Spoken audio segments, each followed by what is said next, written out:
Bonjour à toutes et à tous. Première vidéo concernant les nombres complexes qui font partie du domaine de l'algèbre et de la géométrie. Alors aujourd'hui, je vais vous parler de droite et de cercle. Je vais vous faire un cours et je vous ferai d'autres vidéos avec des exercices. On va voir que ça va permettre de reparler des nombres complexes, puis de revoir un certain nombre d'outils de terminal, tout en ajoutant une notion d'équation paramétrique de droite et de cercle qui était au programme dans les années 2000 jusqu'aux années 2012, si mes souvenirs sont bons. En fait, il y avait surtout équation paramétrique de cercle, qui d'ailleurs ne tombait jamais dans les sujets de bac. Il y a aussi des équations qu'on pourrait qualifier d'équations cartésiennes de droite et de cercle. Je ne vais pas en parler dans cette vidéo.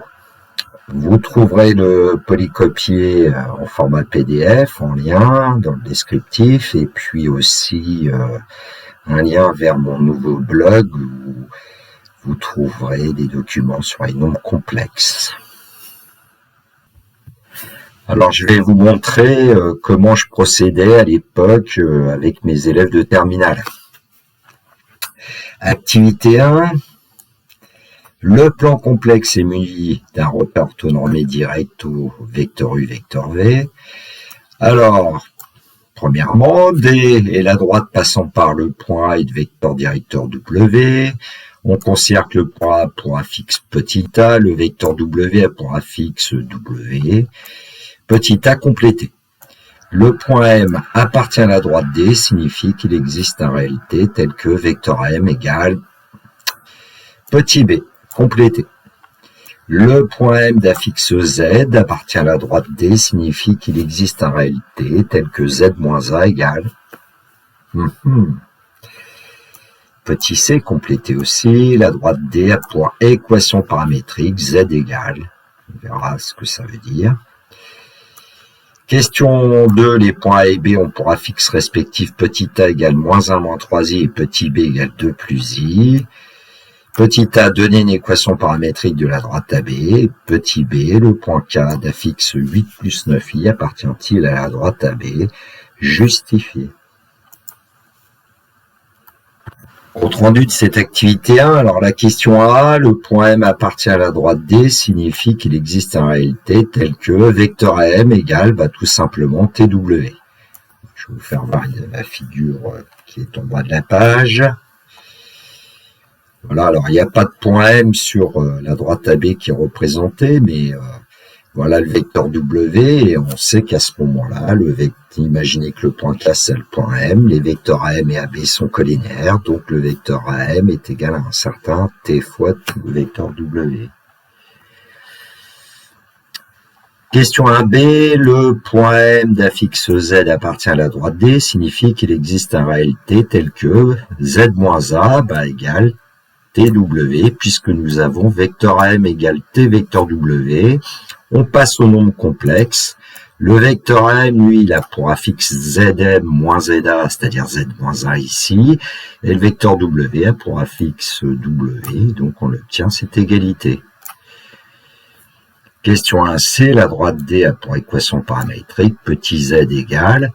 Et par rapport à Z moins A égale TW, il suffit d'ajouter A pour obtenir Z. Et donc, on dit que la droite D a pour équation paramétrique Z égale A plus TW, T élément de R. Donc, comment on obtient une équation paramétrique de la droite D? On considère un point M d'affixe Z, et puis on dit que l'affixe du point M, c'est égal à l'affixe du point A, plus T fois un vecteur directeur de la droite AB, où petit a, évidemment, est l'affixe du point A. Alors, on peut obtenir une infinité d'équations paramétriques, puisqu'on a une infinité de choix pour le point de la droite et une infinité de choix pour un vecteur directeur. Question 2a, donner une équation paramétrique de la droite AB. Alors, la droite AB, elle passe par le point A et a pour vecteur directeur le vecteur AB. Alors, le vecteur AB a pour affixe, je l'ai appelé W, c'est B-A, puisque le vecteur AB a pour affixe B-A. Alors on donnait des valeurs, donc B c'était 2 plus I, et puis A ça devait être moins 1 moins 3I, donc on obtient 2 plus I plus 1 plus 3I, c'est-à-dire 3 plus 4I. Autrement dit, le vecteur AB a pour coordonnées 3, 4.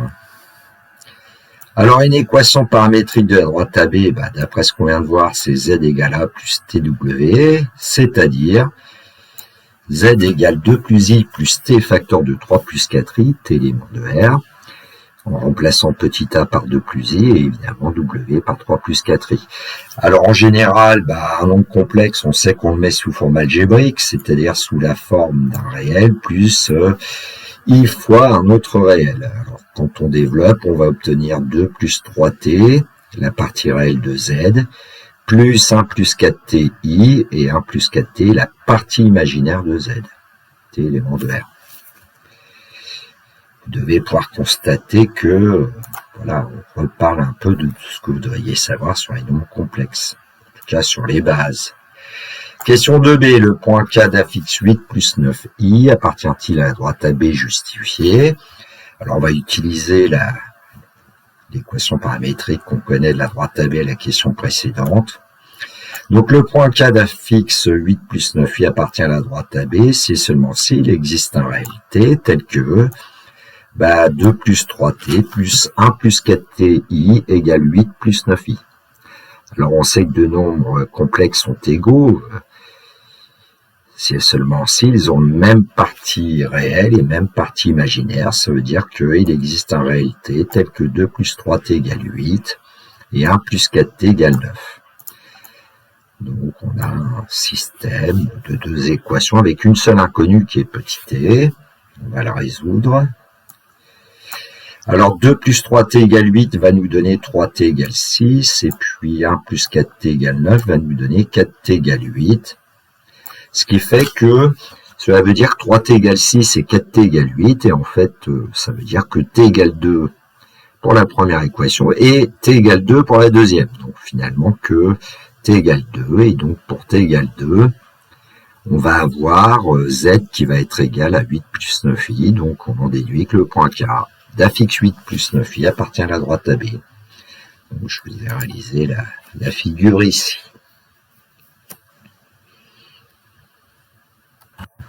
Activité 2, pour aborder la notion d'équation paramétrique de cercle.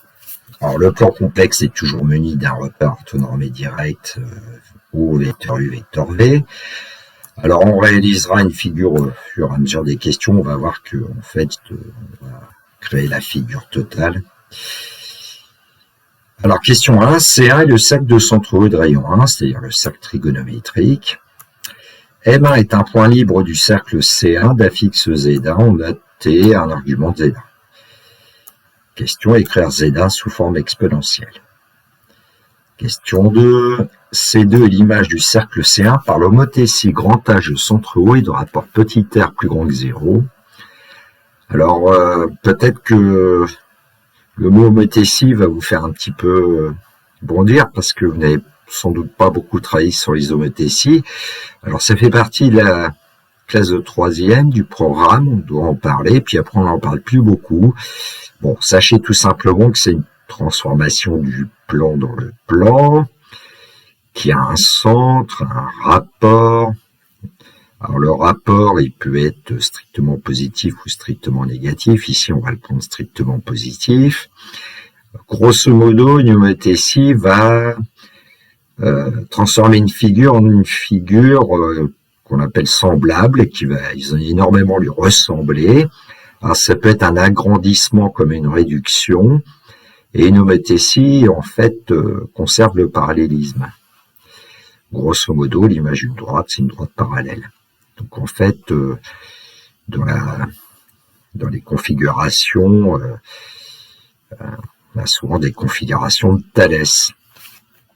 Bref, pour ceux qui connaissent Lucky Luke, vous prenez un des Dalton et puis comment les dessinateurs reproduisaient à l'époque les autres Dalton, pour passer de Joe le petit à Avril le grand, ils utilisaient une homothétie de rapport plus grande que 1. un agrandissement, mais pour passer de Avrel à Joe, ils utilisaient une homothétie de rapport strictement compris entre 0 et 1 pour réduire la figure. Alors, passons à des choses sérieuses, entre guillemets. Mais c'est sérieux, Lucky Luke. Le point M2 d'affixe Z2 est l'image du point M1 d'affixe Z1 par grand H. Petit a, déterminer la nature de C2 et ses éléments caractéristiques. Petit b, exprimer Z2 en fonction de Z1, de dire Z2 en fonction de R et T. Alors, question 3, oméga est un point d'affixe petit oméga. C3 est l'image de C2 par la translation T de vecteur O oméga. Alors là, les translations, vous en avez un petit peu plus entendu parler, un peu en classe de seconde, notamment pour introduire les vecteurs. Bon, c'est un déplacement rectiligne, une translation. Le point M3 d'affixe Z3 est l'image du point M2 d'affixe Z2 par grand T. Petit a, déterminer la nature de C3 et ses éléments caractéristiques. Petit b, exprimer Z3 en fonction de Z2, en déduire Z3 en fonction de petit oméga, R et T. Alors, question 4, donner une équation paramétrique de C1, C2, C3. Question 5, C, le cercle de centre oméga d'affixe petit oméga égale 2 plus I et de rayon 5. Donner une équation paramétrique du cercle C. Calculer l'affixe des points du cercle C associé au paramètre 0 pi sur 2 pi. Et petit c, le point pi d'affixe 5 moins 3i appartient-il au cercle C justifié. Alors, compte rendu de cette activité 2, alors vous voyez que j'ai réalisé une figure avec GeoGebra. Alors, le cercle C1 de centre O et de rayon 1. Alors, comment on obtient C2? C2, c'est l'image de C1 par l'homothétie de centre O et de rapport petit r plus grand que 0. Alors ici, j'ai pris un rapport R, vous allez voir, 1, 2, 3, 4, 5. Donc, j'ai multiplié par 5. Et l'image du cercle C1 par l'homothétie de centre O et de rapport R, bah, c'est un cercle C2 de centre O. Ensuite, à partir du cercle C2, on doit le translater par une translation de vecteur O oméga. Donc le point O, lui, on l'a envoyé en oméga. Alors ici, j'ai pris le point oméga de coordonnées 2, 1. Et puis évidemment, l'image du cercle C2, c'est un cercle. Alors comme le point O est envoyé en oméga, C3 est le cercle de centre oméga et de même rayon que C2. C'est-à-dire petit r. Alors, question 1. Écrire Z1 sous forme exponentielle. C1, c'est le cercle de centre O et de rayon 1. Et puis, on nous dit que M1, c'est un point libre du cercle C1 d'affixe Z1. Donc, vous devriez savoir que Z1, c'est exponentialité. C'est-à-dire, en fait, cosinus T plus I sinus T. Tout point du cercle trigonométrique a pour coordonnées cosinus T sinus T. Et donc, la fixe est cosinus T plus I sinus T égale exponentialité. Question 2a. Déterminer la nature de C2, ses éléments caractéristiques. Bon, on l'a quasiment dit. Alors, C2, c'est l'image du cercle C1 par l'homothétie H de centre O et de rapport R strictement positif. Alors, on va dire que C2, le cercle de centre O et de rayon 1. Question 2b, exprimer Z2 en fonction de Z1 et en déduire Z2 en fonction de R et T. Alors, par définition d'une homothétie, le point M1 a pour image M2 par l'homothétie de centre O et de rapport R. En fait, le vecteur OM2 égale R vecteur OM1. Et donc, ça nous donne que Z2, c'est R Z1, puisque Z2 est la fixe du vecteur OM2 et Z1 est la fixe du vecteur OM1. Et donc, en récupérant ce qu'on savait sur Z1, une autre question, Z1 c'était exponentialité, donc Z2 c'est R exponentialité. Bon, je vais même ajouter le fait que Z1 est égal à exponentialité. Question 3, déterminer la nature de C3 de ses éléments caractéristiques. Alors, on lui dit que C3, c'est l'image de C2 par la translation T de vecteur O oméga. Alors, comme C2 a pour centre O et rayon R. C3 est le cercle de centre oméga et de rayon R. Question 3b, exprimer Z3 en fonction de Z2, en déduire Z3 en fonction de petit oméga, R et T. Petit oméga, on rappelle que c'est la fixe du point oméga.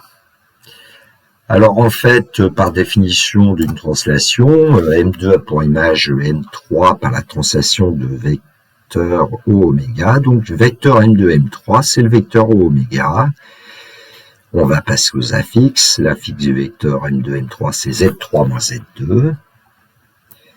Et l'affixe du vecteur O oméga, c'est Z oméga moins Z12 si vous voulez, mais en fait c'est petit oméga.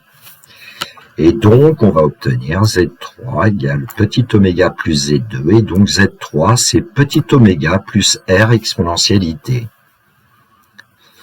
Bon bah pour répondre à la question 4, donner une équation paramétrique de C1, C2, C3 qui sont des cercles.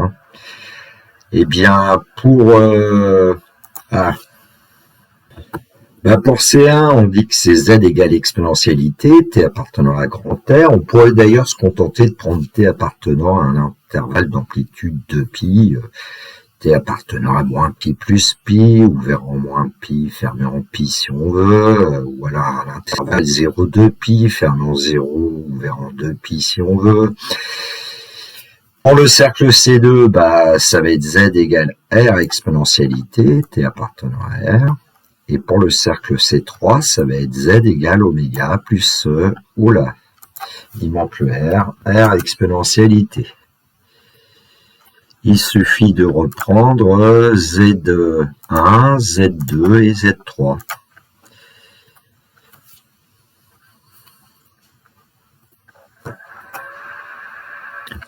Question 5a, donner une équation paramétrique du cercle C.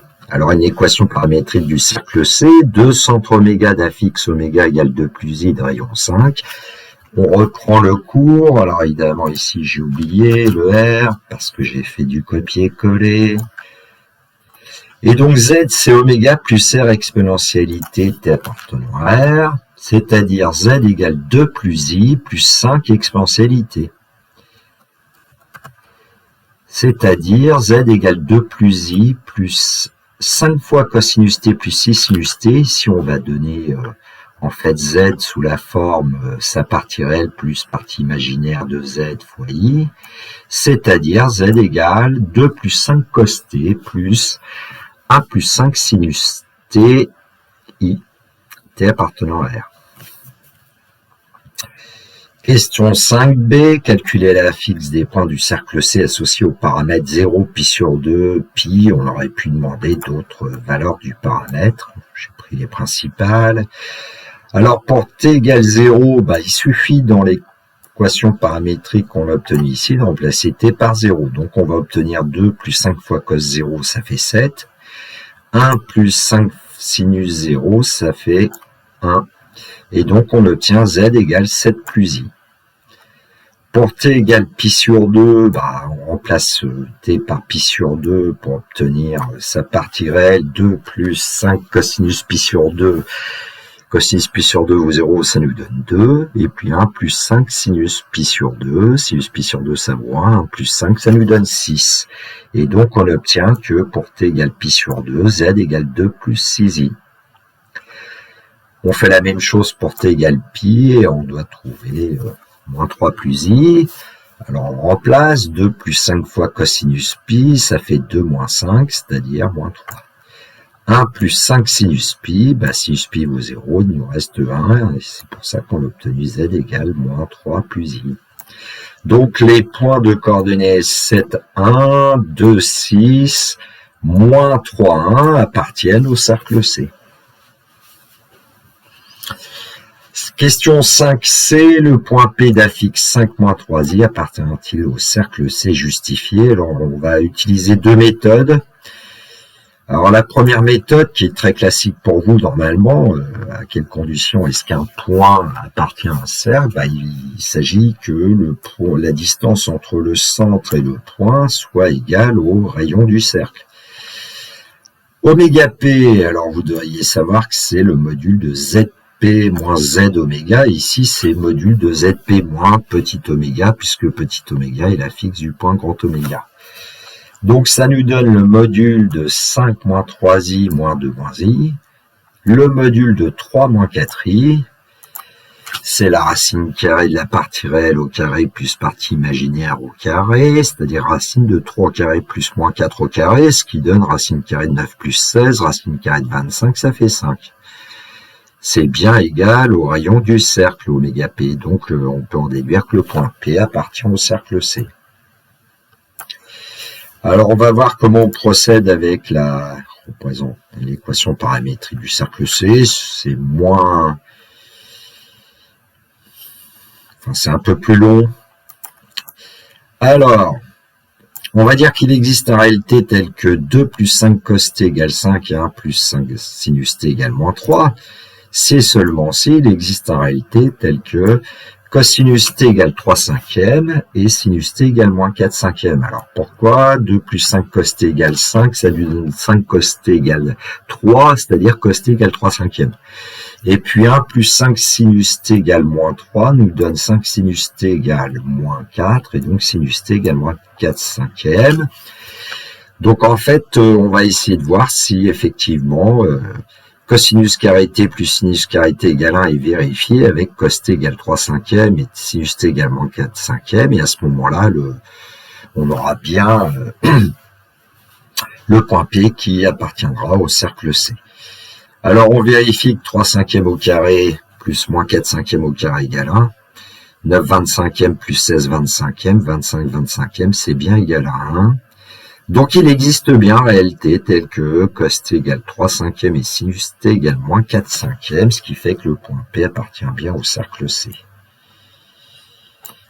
Bon, c'est un petit peu particulier comme démarche, mais voilà, et avec la figure... on obtient le cercle C de centre oméga et de rayon 5, et puis on demandait, notamment dans une question précédente, le point qui correspond à t égale 0, on obtient ce point, c'est le point A. Le point A, c'est plus I dans mes souvenirs. Voilà, vous pouvez vérifier que le point A a bien pour coordonnées 7 et 1, c'est-à-dire pour un fixe 7 plus I. Le point B qui correspond au paramètre t égale pi sur 2. Le point C qui correspond au paramètre t égale pi. Et puis le point P ici qui correspond à un certain paramètre t qui n'est pas facile à exprimer puisque 3 cinquièmes pour le cosinus moins 4 cinquièmes pour le sinus ne va pas nous donner une valeur remarquable de t, mais on pourrait dire que c'est pour arc cos t de 3 cinquièmes ou pour arc sinus de moins 4 cinquièmes, pour ceux qui connaissent arc cosinus et arc sinus, dont j'ai parlé dans d'autres vidéos.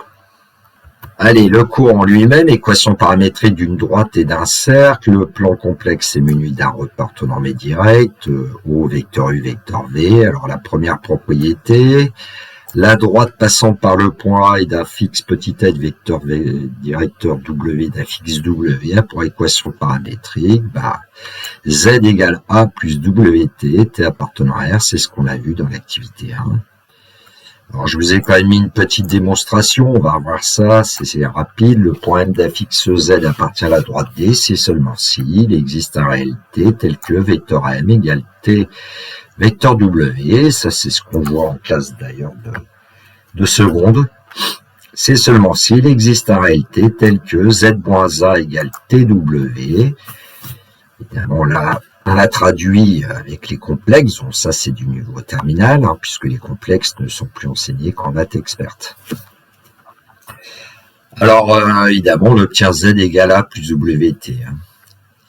La deuxième propriété, le cercle de centre oméga d'un fixe petit oméga de rayon R strictement positif a pour équation paramétrique Z égale petit oméga plus R exponentialité T appartenant à R. Voilà, j'avais pas oublié le R. Alors, je vais utiliser un raisonnement en deux étapes pour démontrer cette propriété. L'étape 1, on va supposer qu'il existe un réalité tel que z égale oméga plus r exponentialité. Et à ce moment-là, il faut montrer que le point M appartient au cercle gamma. On a donc z moins oméga qui est égal à r exponentialité. Et donc, en passant au module, le module de z moins oméga est égal au module de z et de r exponentialité, pardon. Et donc, la distance oméga r, ça va être égal à r. On sait que le complexe r exponentialité a pour module r, quand r est strictement positif, ce qui est le cas ici. Donc, le point M appartient bien au cercle gamma de centre oméga et de rayon r. Étape 2, on suppose que le point M appartient au cercle gamma de centre oméga et de rayon r. On a donc oméga m qui vaut r, donc module de z moins oméga qui vaut r. Or, vous devriez savoir que tout complexe peut s'écrire sous la forme de son module exponentiel i, un de ses arguments.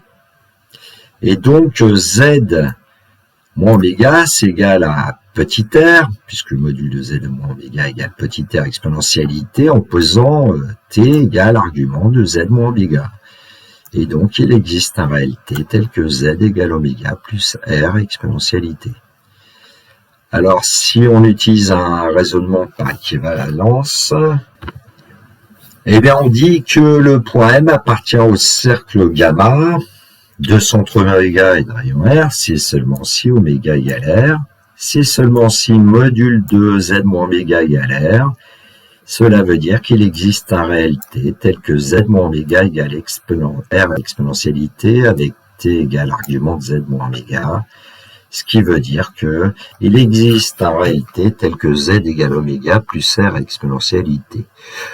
Bon, ici, le passage un peu délicat pour l'équivalence, c'est passer de module de z moins oméga égale r à z moins oméga égale r exponentialité. C'est pour ça que je préfère raisonner en 2 étapes, en tout cas pour les élèves.